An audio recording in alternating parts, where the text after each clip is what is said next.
You know, the most underrated feature and the least used feature of an iPhone is what?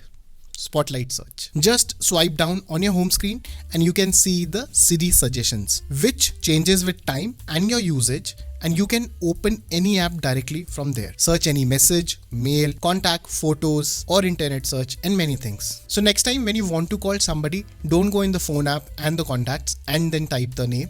Directly go to Spotlight search, write the name and call from there directly. And the best part which I discovered of the Spotlight search while researching for this video is calculator. So in the Spotlight search, you can directly do any kind of mathematical calculations without going into calculator app, similar to Google search, but it takes very less time in comparison to Google search. Second, there is amazing Apple native app known as Measure. It measures the height of anyone by just pointing out. Measure anything from point A to point B, like measuring the screen size of your Mac. And for all those OCD people, go to the level tab in the Measure app and get a spirit level measurement tool and cure your OCD. Third, swipe down from the right hand side top corner and comes the control center. You can go into the settings and then go to control center and then see the items and add items according to your preference. Few of the things which I like about control center are Sajam, while seeing any reel or listening to a song on the radio, or there is a song in your mind and you want to hum it, just toggle it on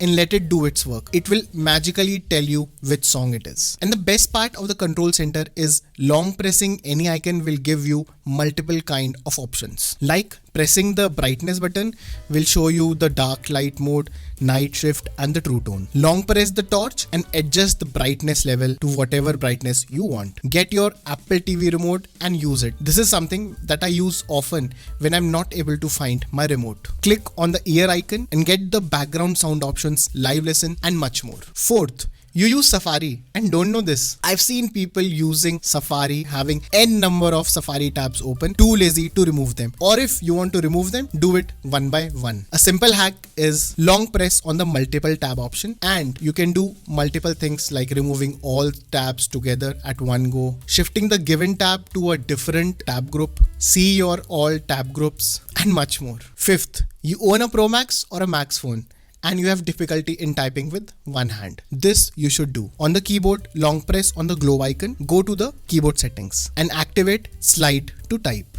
And again, long press globe icon and use the one-handed operation, maybe left or right. Now swipe to type and see how accurately you will be typing the words, and using it regularly with time, swipe to type will be very accurate. Well, also it happens that you're not able to reach at the top of your screen. Just swipe down in any app on any screen from the bottom middle and reach the unreachable. Sixth, I'm sure you are aware that iPhone comes with a strong inbuilt scanning options. Most of you might know it, but it is available in Notes, Files and Mail app. You can scan anything and share whatever wherever you want while using these apps. This is quite useful when you want to scan multiple documents for your office work, ITR, for your bank work. Seventh, you're tired of typing repetitive things in your life, something like your PAN card, your address and multiple such things. Go to settings, then general, keyboard and then go to text replacement. Click on the plus sign above and let's say add your PAN number and write the word which you want to type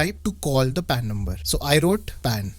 And see, it's so simple. And the good part is all your Apple devices are synced and you can use it in any of your device. Eighth, are you bad in spellings or you don't like to type? Are you the typo kind of a person like me, or you are too lazy to type anything? Then this feature is for you. Click on the mic icon of the keyboard and start speaking anything that you want to type in any app. This will save 3/4 of your time and there will be no typo. Ninth, so you still get physical business cards and you definitely misplace it. Well, not to worry. Just click the visiting card, long press on the phone number and do call or save to contacts or send a message and do multiple things. 10th, are you the one who wants a clean home screen but are too lazy to clean it themselves? Collect all the unused and unwanted apps, go into the jiggle mode and now you can hide those pages and get clean screens in your iPhone. Now let's say after cleaning and you load more apps, so it comes on your home screen and you don't want it now. So it's a very simple thing to do. Just go to settings,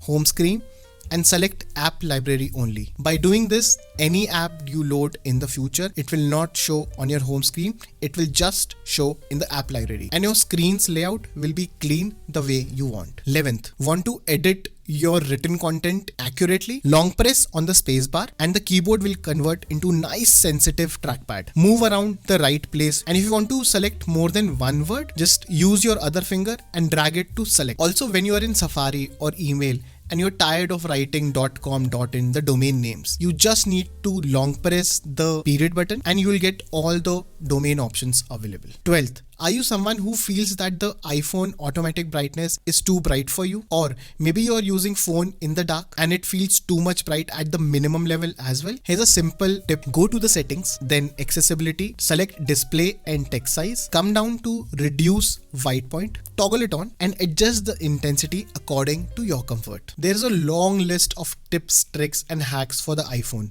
but these 12 are something that I feel are very much useful for any iPhone user and will make your life very easy. And for the Android users, you have 12 more reasons to get an iPhone. Do let me know which of these tips and tricks you liked and are going to definitely use in your future. I will appreciate the comments as it helps my channel to grow. Thanks for watching. See you in the next video.